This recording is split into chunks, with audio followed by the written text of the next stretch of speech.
Welcome to the Savvy Giving Gal podcast. I'm your host, Melissa Turilli-Smith, and I'm honored to introduce an extraordinary woman whose work has brought light to families during their darkest moments.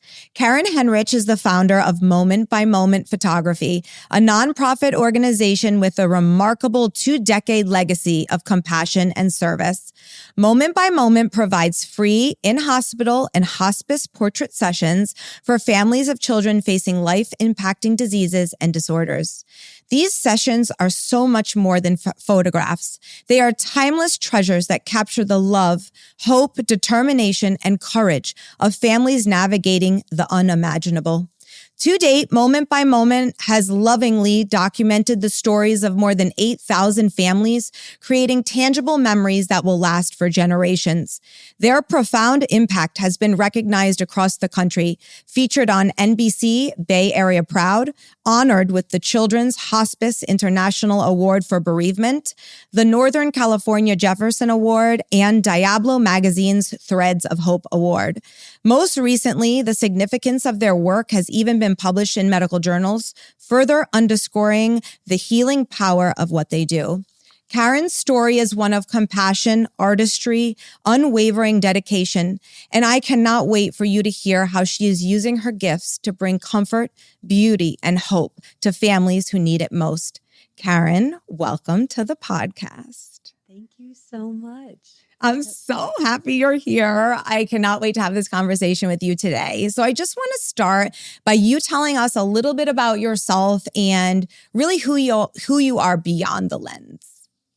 Behind the lens. Mm-hmm. I originated as a self-professed science nerd, and I started working in pharma and biotech for 14 years and came into photography kind of through a serendipitous way. I was doing preceptorships, and I had a camera, and I was turning it on the hospital staff and educating the people I was training. But then I had 2 little kids, and it was fun just to shift and to really look at them from a different perspective, not only from the click, but what they were doing in terms of expressing themselves and documenting their little stories. And I think that that's always been a part of me, is going into the story of somebody's life. And I feel like I'm a person that loves seeing people from the inside out. So that's really taken me on this journey that I never had anticipated in the first place, to be honest with you. Yeah, when I was thinking about our interview and I was looking at all the family portraits around my house, because we all have those, it really is a story, and it is really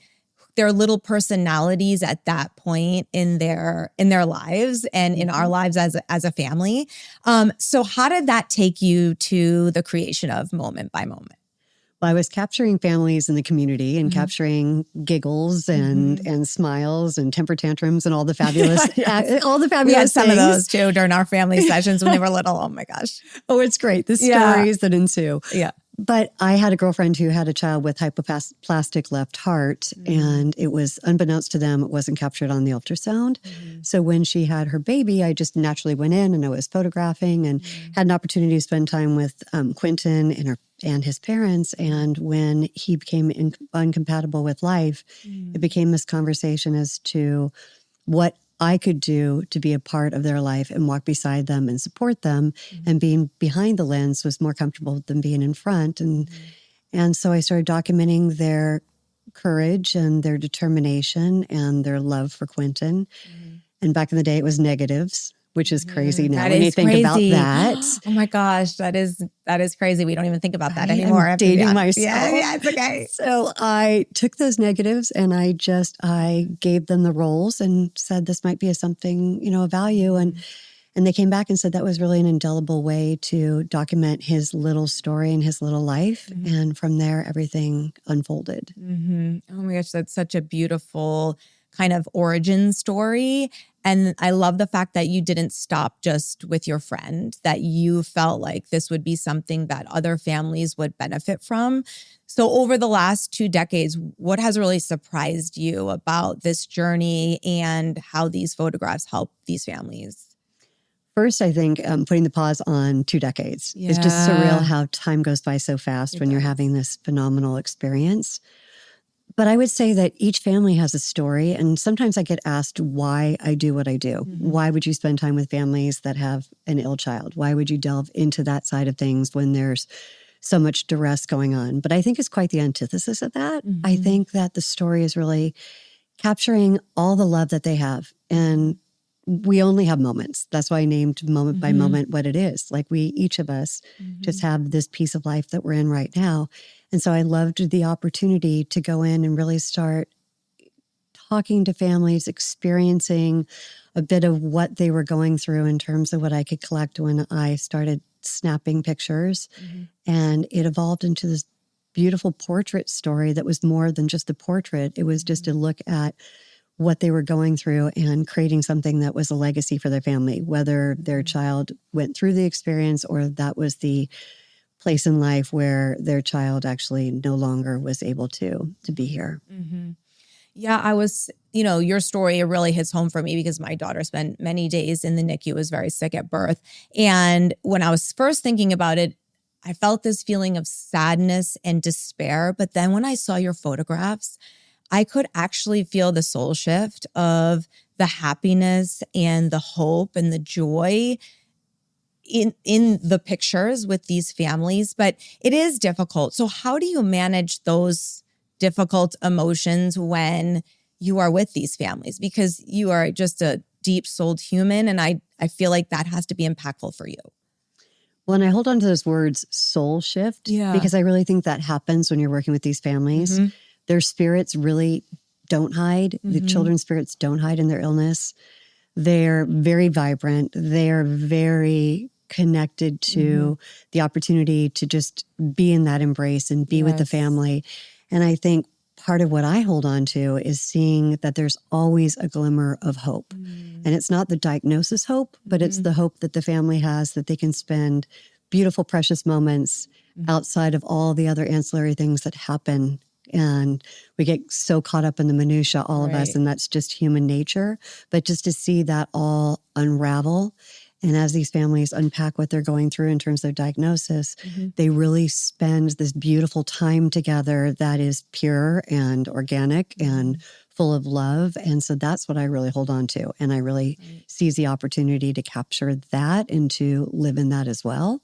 And has that changed your vision of, or your idea of loss? Because you're around loss a lot. And I think loss for a lot of us is just more than we can handle. Like, do you have a different perspective on loss now that you've been with these families during the time that they're about to lose their most, not all of them, but a majority of them, their most precious gift in life? I think it shifts my perspective from thinking about the loss to thinking about the opportunity that we have to celebrate what we have for the time being. I love that. Because so if you much. focus on the loss, you're focusing on all the grief and you're focusing on all the fear. And if you strip that away and you start focusing on what's important in terms of just, this is what we have, then there's a different perspective on that. And it's interesting. There was a family that came to me and their child had a diagnosis that was very perhaps short-lived diagnosis. And they came back after about a year and said, she's made this wonderful journey, and would you be willing to take more pictures at her second birthday? And of course, I embraced that opportunity. And they said, the irony is when we got this diagnosis, we were all about looking at the end and the finality and the loss. But the oncologist that we were dealing with that gave us the diagnosis, when we called back to make our next appointment, the staff said, I don't know, obviously you haven't heard, but the oncologist was involved in a car accident and lost her life. So here's the story of this woman who's giving a diagnosis, and unbeknownst to her, her life is the one that's going to be more shortened than the life of the child that she was working with. Right now. Yeah. So I think it's all perspective too. Yeah. And I love how you've been gifted by this experience, this beautiful perspective, because I think we all lose sight of that. Even if we're not doing extraordinary work that you're doing, we really should be focused on the moments that we have and being so present in those moments. And I think we all forget that, but that is a gift for everyone to be reminded of, I think. I'm so excited to share today's sponsor, Vitality Bowls. Not only is it our go-to restaurant for clean, allergy-free acai bowls, smoothies, wraps, salads, paninis, and more, all made with organic granola and organic acai, But it's also an incredible franchise opportunity. With over 70 locations nationwide, Vitality Bowls offers entrepreneurs a chance to own a business that prioritizes health, quality, and community impact. Plus, Vitality Bowls is giving my listeners an exclusive discount of $1,000 off the initial franchise fee. Just email franchise@vitalitybowls.com and mention the Savvy Giving Gal podcast for more details. So there's been research published about the therapeutic benefits of photography for grieving families. I'd love for you to speak to that. Well, there wasn't a lot of research available looking at therapeutic photography, so I set out to create it and do the research. In our first article that was published in the Journal of Palliative Care, we looked at the patient's parents' perspective, patients, parents, or caregivers.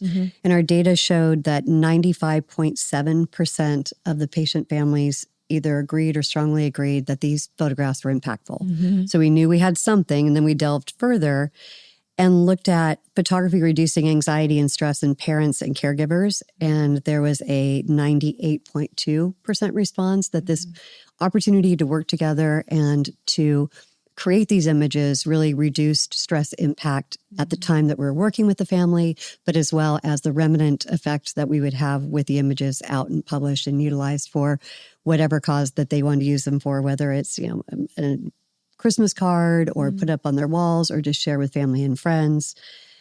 83% said that photography sessions reduce anxiety and stress in the pediatric patients themselves, which is a big mile marker because the people are always looking for ways to help or to intervene with a patient.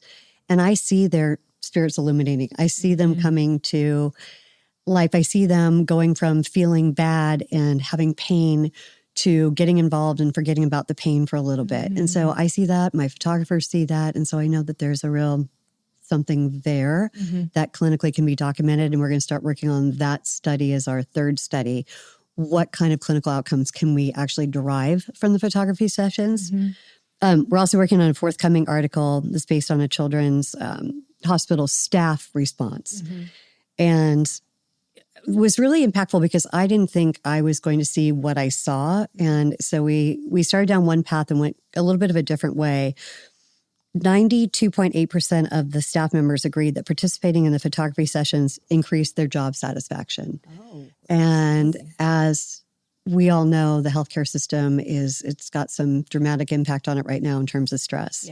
So to see some of that alleviated, to see the staff members involved, whether it's sometimes we have to have a respiratory therapist, a nurse, a doctor, other care team people, child life therapists that are there to all help and get this coordinated. But they do with incredible connection and incredible opportunity. And it's just a blessing. It's easy for us to stand there and be behind the lens, but to see what has to be created behind the scenes is pretty impactful. And then across both studies, we asked the participants with 12 options for what the photos provide, and the same 3 appeared at the top in each of the studies, which I thought was interesting. So the parents and the staff concurred that love, sharing the photos with others, and fostering family connections were the top.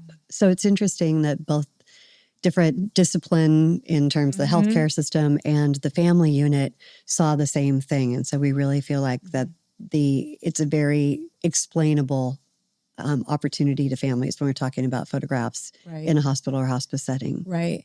And what did these outcomes mean to you? Because to know this and to feel this when you do it is one thing, but then to see study results, real scientific results come out of what you're doing, were you surprised, or were you like, oh, I knew that was going to happen? Like, what was your reaction?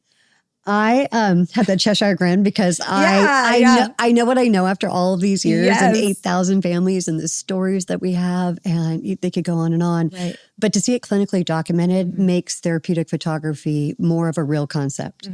And for example, in the children's hospitals, the child life therapists and the Department of Child Life Therapy are the ones that actually take on our program. They have music therapy and art therapy, and those are already very recognized disciplines. And so it's my charge to say that Therapeutic photography is an ancillary plugin that really works as impactfully with this patient population. Right. Yeah. You can truly prove it with those results. Can you talk a little bit about how these families find you, how the hospitals get involved with your organization? Like, how do you bridge the gap between the families and your organization? We work with all the children's hospitals in Northern California and some in Southern California as well. So it's the hospital staff. We've created this program that we go in once a month or bi-monthly to work with patient families. And the staff members are the ones that accumulate the patients. So we come in and we have a patient list, a family list that we work through. And oftentimes we can capture a dozen or more families at any given day. We work from NICU all the way up to pediatric patients in PICU. So it kind of runs the gamut in the children's hospital. The sessions are either bedside, or if the family is ambulatory and we can get the child outside, we'll be outside in the fresh air, which is always kind of it strips away the hospital look. But even being in the hospital room, we can create a different environment. We cover some things up, but we don't cover everything up. I mean, the reality is we're documenting their courage and what they're going through in their journey at the time. Right. But we really can transform kind of magically just based on the personality of the family and how they come alive differently.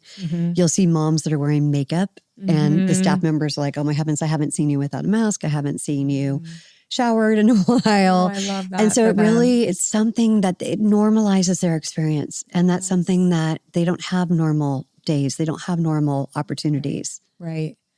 I actually really want to pause, and I love that for the parent as well, because in these situations, they are not caring really for themselves. Usually they are really putting their welfare and their everyday, I don't know, getting ready and things like that aside to care for their child in the hospital. So for them to feel special too, I don't know, that's very touching to me as well, because they're going to see themselves in these photos along with their kids. Right. And they can feel good about that, and they can feel beautiful. And that's an opportunity that they normally don't have, as I just mentioned. But there's something about the fact, if you look at how long some of these families are in the hospital, I've met families that have been there since the child was born and it's a year later. I've met families going through oncology diagnoses that keep repeating and coming back.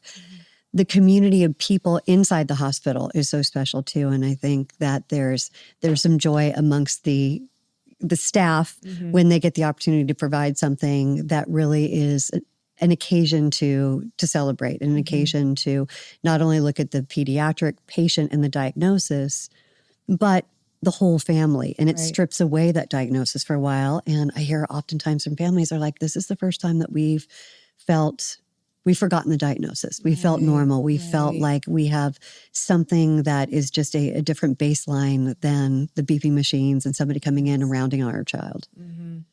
I want to mention too that your sessions are free. They are. So, I mean, what a gift. How was that really important to you when you started this, that the sessions were free? It was imperative. Yeah. I believe that some people have means, other people don't, but it's not a conversational piece to be had when somebody's going through this journey. And even if somebody has a lot of money, there's just such a financial impact on the whole family in terms of the overall cost of a diagnosis or a long-term journey. So it's for families to hear that it's free is also something that brightens their day as well, I believe. I think so too. I think it's huge that you've created this structure where you're able to give this as a gift for free, because I know running a nonprofit costs money. I know that it takes time not only to go take the photographs, but to fundraise, to be able to support what you're doing. So I think it's phenomenal that you've continued to keep it free for these families this whole time that you've been doing this, which is a very long time. It's a very long time. A very long time. Hey, travel lovers, it's Melissa. Traveling with my family to explore new cultures brings me so much joy. And all business class travel can make it even better with their top-notch personalized service. Use promo code SAVVY, that's SAVVY, to get complimentary Black Car Airport transfers. All business class travel makes it easy to focus on what really matters, cherished memories. Visit allbusinessclass.com and start planning your next incredible journey. want to shift gears a little bit and talk about a book you have coming out. Can you speak to the book and why you decided to write the book? Yeah, it's an interesting, I had this book in me 50 years ago. I wrote it when I was in 4th grade. What? And yeah. Oh my gosh, that's amazing. And it was a simple little story, and my mom kept it. Okay. And I found it in the archives and pulled it out. And I started thinking about it. I'm like, it has an interesting message. And basically, it's 4 little woodland characters in a winter scene, and they're woken up by something. And so each one of them goes to the top of a hill and sees a creature. And they come back down, they explain the creature to these other woodland characters. And it's the littlest one of them who decides to go up to the top of the hill with the others to face the creature. And when they get to the top, they realize it's actually not a creature, that they've been describing their shadow to each other. So it's just them looking at something that's scary and ominous and then realizing that they shouldn't be fearful at all. When I talk about why the book was written, it's written to remind every child and grown-ups, actually, it's okay to be scared. It's even better to be brave, especially when we face things together. I dedicated it to the incredible children we meet through moment by moment. And children obviously facing serious medical diagnoses and navigating real, often very scary feelings that they go through. And just like the woodland characters in the story, they all have different personalities. But they all come together as one. And sometimes I always say when we don't understand something or we feel it's too big, we imagine the worst. We see shadows and think they're monsters. But just like in the story, we take a breath. We reach for the hand of a family or member or friend and look a little bit closer. And often we find that that monster that I talked about isn't really a monster at all. So I'm putting this book together with the whole hope that, and we're on a campaign currently that will find sponsorships so we can actually take it out to all the children's hospitals nationally and use this as a segue in a project that I'm working on to just share the message of therapeutic photography through the introduction of the book. And then the back of it obviously would be our clinical data that we have. Oh my gosh. So you're not only scientific, you're creative. First of all, I want to mention that most people who are scientific are not also creative. I love that this has been in your heart since 4th grade. Like, I'm still blown away by that. So you have to excuse me. But that you didn't just keep it to yourself, that now you're using it as a tool for children and families. I just absolutely love the passion behind that. And I love the story because I think we all have fears, not just these children who have major fears. I mean, it's very serious, obviously very scary for a child, but it's scary for their parents and scary for their extended family and their neighbors and the people who love them. So I love that you are illuminating those fears as the shadow, but it's not really something you have to be so afraid of. Right. You know, so I think that's great. And now when can everyone expect the book to be out? It's being illustrated currently, so it will be out next summer and available through Amazon and Barnes & Noble and Target.com and hopefully local bookstores as well. That'd be great. Because it's applicable to everybody's story. And everybody has a fear in something. So it's not, the story weaves in bravery and courage, but talks about it more globally and universally as well.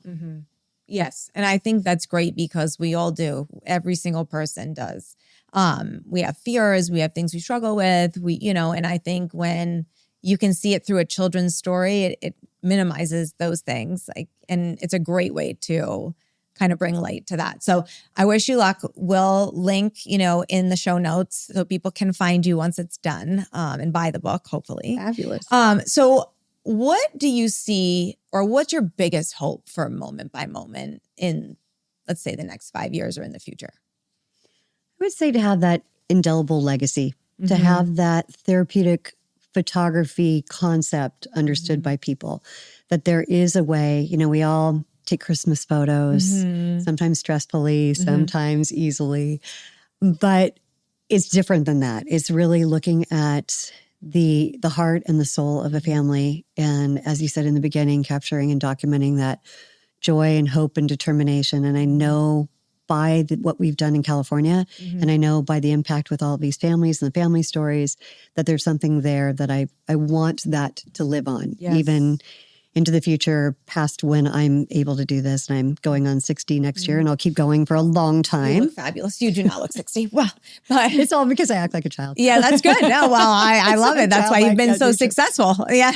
But I do see this as something that could really be a plug into the hospital systems. And so I'm excited about taking this program forward and then hopefully having that resonating effect throughout the hospital systems, where we will never emulate what we do personally in the hospitals, but just having that echo effect and that imprint that we will put out there. Yeah, that's so beautiful. And I really think you are already doing that. And it is something that will live on for a very long time. As our conversation comes to an end, I always ask my guests the same 3 questions. So I'm going to ask you. So first, what does it mean to you to be a community change maker? It's interesting because I think we're all genuinely community change makers. And it's moving that Richter just a little bit, that needle just a little bit. I don't think, this came up upon my life unexpectedly. And I think we all need to look for that unexpected opportunity to really do something to make an impact. If we all found a passion, if we all found a belief or something that we really put hope in, and we make movement on that in our community, our communities would be a lot stronger and a lot more connected. And I think we would have a lot more fertile ideas out there if people were open to the opportunity and the realization that we all have it in us to make a difference. Yes, I love that too. And I think it's putting one foot in front of the other, taking one step, and just the smallest act, like you helping your friend and taking those pictures of your friend, is going to be a global movement for these children across the country and the world. And so I think you're a shining example of that, is just being very aware of your gift and just not letting it sit on a shelf, and just seeing if something beautiful can come from it, and not being afraid of that, I guess. Right. Yeah. So how do you think helping others has impacted your own well-being? I think there's a real cascade effect.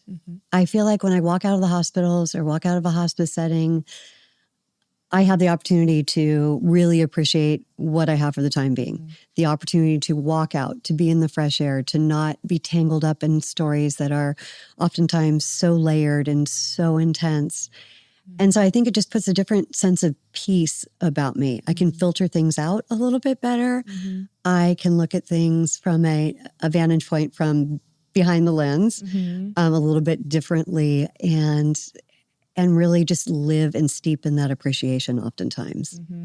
Yeah, I think that when you're in a situation, and I'll speak for myself, and I think it's this immense sense of gratitude when you come out of a situation like that almost you can never repay. Like nothing is ever that bad, because the gratitude you feel for being able to step out of that situation is just immense. And, I think I've tried to live my life that way because I'm so grateful of the outcome with my daughter that, I feel like I never want to let that go, because it makes me live in a way that is giving and loving and grounded. And I think that's like the sense, like being in your presence, that's how I feel. No, and I appreciate that very much too, because I think it really is a tethering. And you have this compassion for these families, but you also have this deep sense of appreciation that you have the opportunity to do something for others and to really live into that. And that really fills you up. That brings so much back to my life. And sometimes people will say, it sounds so dire what you do. I'm like, no, it's the opposite. Like I embrace it so much. I just find so much positive in it because I see the light in all these families, and I get to capture these little tiny pieces of their light. Oh, so good. I love it. Okay, lastly, can you suggest one small act of kindness my listeners can incorporate in their everyday life? I would say treat everyone the way that you want to be treated. Treat people with love. Treat people with respect. From behind the lens, I get to see an immense amount of different people from different ethnic backgrounds, different stories, different financial backgrounds, strifes. And all they really want is just to be seen, to be seen and documented the same way. And I think that we live in such a divergent world right now. And if we could just come back to some sort of cohesiveness, and it really takes like just thinking, how would I want to be treated in this situation? And then just trying to emulate that and give that back to people. Yes, we should all do that. I love that so much. So where can my listeners find you? I am on Instagram at Living Moment by Moment, but my big piece that's a little bit more dynamic is my website. And that's momentbymoment.org. And we put recent pictures up from the different hospitals and recent postings of research and things that we do in the community, and also the backstory, because I think sometimes people want to see how it's created. And so we have a lot of behind the scenes there too. Okay, I love it. Well, Karen, thank you so much for coming today. Honestly, your story is such a beautiful and inspiring one. I really appreciate you sharing it with my listeners. Well, thank you for the opportunity. It means the world to me. I loved it. Me too. Coming to fill up my cup. Thank you for listening to the Savvy Giving Gal podcast. I hope it sparks a desire in you to dedicate even a small slice of your life to uplifting others. If you love this episode, please share it with a friend and hit the subscribe button. You can follow me on Instagram at Savvy Giving Gal or visit my website, savvygivinggal.com. Remember, when we give together as a community, we not only change the lives around us, we strengthen our own health and well-being too.